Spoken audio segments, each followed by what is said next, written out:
and welcome to part 2. Lovely, innit? Put my hat on, keep the sun on my eyes. It's a little bit of a bad head. Like I said, probably caffeine doesn't help either. Yes, this is one of those wonderful, about once every year and a half, 2 years, sort of Waynecast in a way, where I can wear a t-shirt. Look, see, my stripy t-shirt, right? And just walk about nicely. Now, unfortunately, as Kane's at school, and I do have a bit of a deadline, because I've got to be back to look after Emily before Kat can go and collect Kane, because he wants Mummy to pick him up today. Means I've got to be back. In about another hour, I've got to be back to look after the Ben. So I've been doing a lot of stuff. When I was doing that cathedral, did a lot of I lost one model. I'm getting a lot of the white screen of death from Vista. A lot of you know that. The white screen of death where it's a driver crash, right? It just goes white, that's it, you are fucked, right?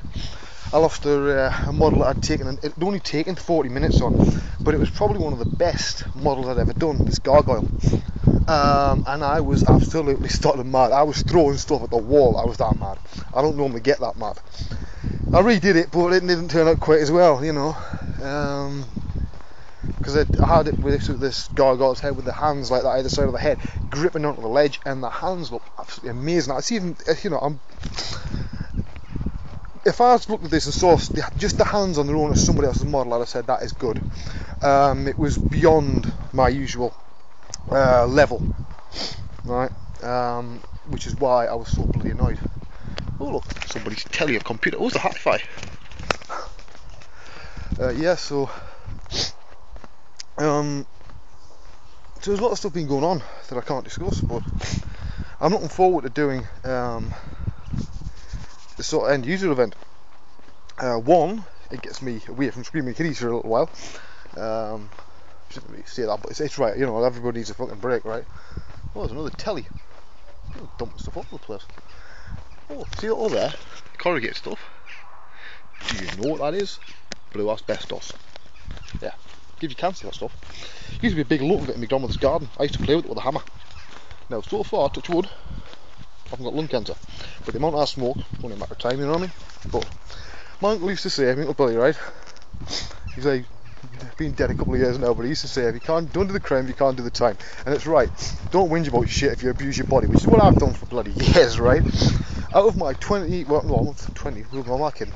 Out of my nearly 38 years in May, right? 38 years, I've abused my body for at least 25 of those. And that's not me trying to be cool, that's just, it's the sort of person I am. I don't like limits. I don't like somebody put a limitation on me and say, don't do this, you can't do that, this is what you'll do. I don't do it, I'll do my way. Even when I was at school from the early stage, I was always the outsider. I was always a kid that nobody liked. You know when they say that when a serial killer is discovered, right, and they say, I was a bit of a loner. Yeah, that's sort of like me. Thankfully I don't have heads in my fridge. At least not, you know, at the front, they're hidden behind beans and stuff. But, yeah, you know what I mean. Art to me is, although I've regularly worked as part of teams, it's quite solitary because even when you went apart as a team, your little world is that monitor screen, right? That's it. It doesn't say no. It'll do what you tell it. And once you say, well, that's the Vista, in which case it'll give the white screen of death and you'll throw things at the screen. But anyway, you get what I mean. It does as it's told, basically. I'm a control freak, I'll freely admit that. I love controlling things. It's my raison d'etre, right? Reason for being. Now,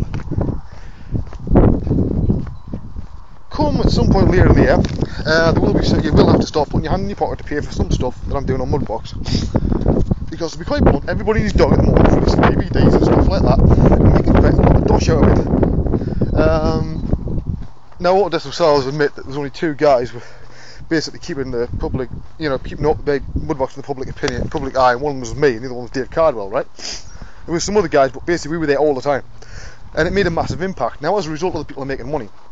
Now, because I sort of basically have pissed off every tutorial company on the face of the planet by releasing the Quick Start and the Ground Up series, because they all thought, I've said it before, that whenever something new comes out, you do a DVD just on the interface and shit, and that covers 3 hours straight away, right? You can do it in an afternoon, and you make a few grand off it.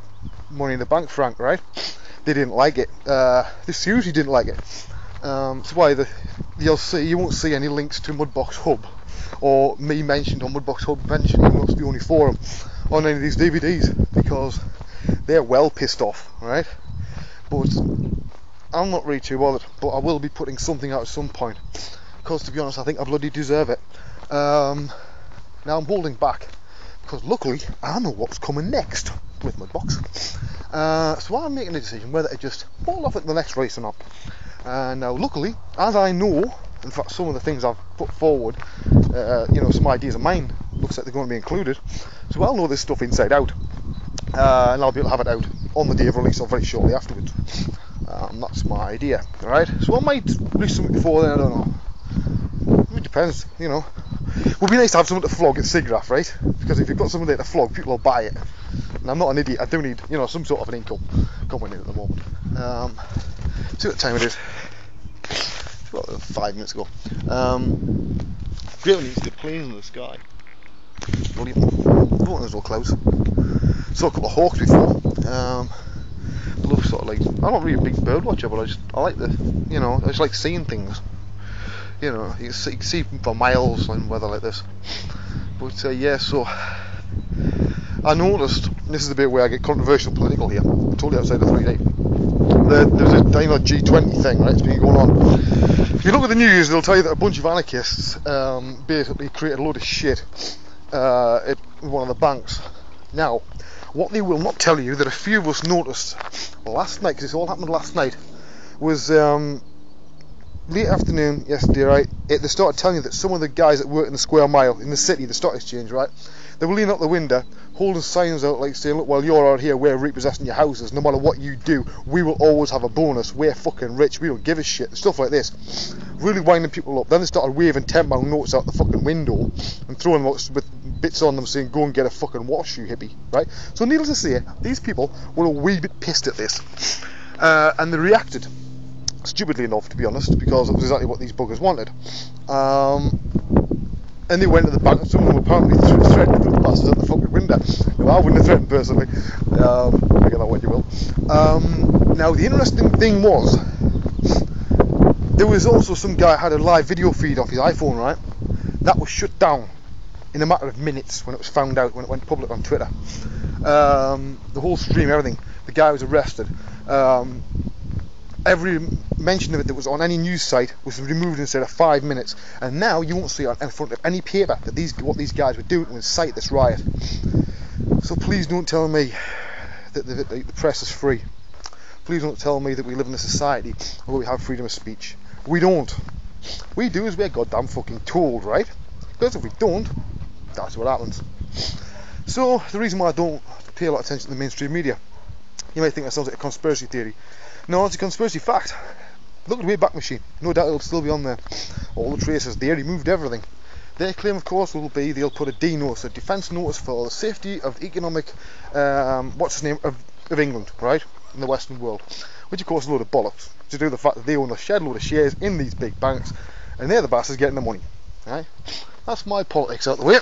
Got about a minute or so left before I tackle this big bank up here. I don't know whether to do part 3 or not. I might do, because it's a really nice day. I don't do many, if you look back at the Waynecast, not many of them actually on really nice days. But yes. Well, tell you what, we'll do a part 3 just for the hell of it, eh? Just because, well, it's nice weather. Alright, I'll see you in a minute.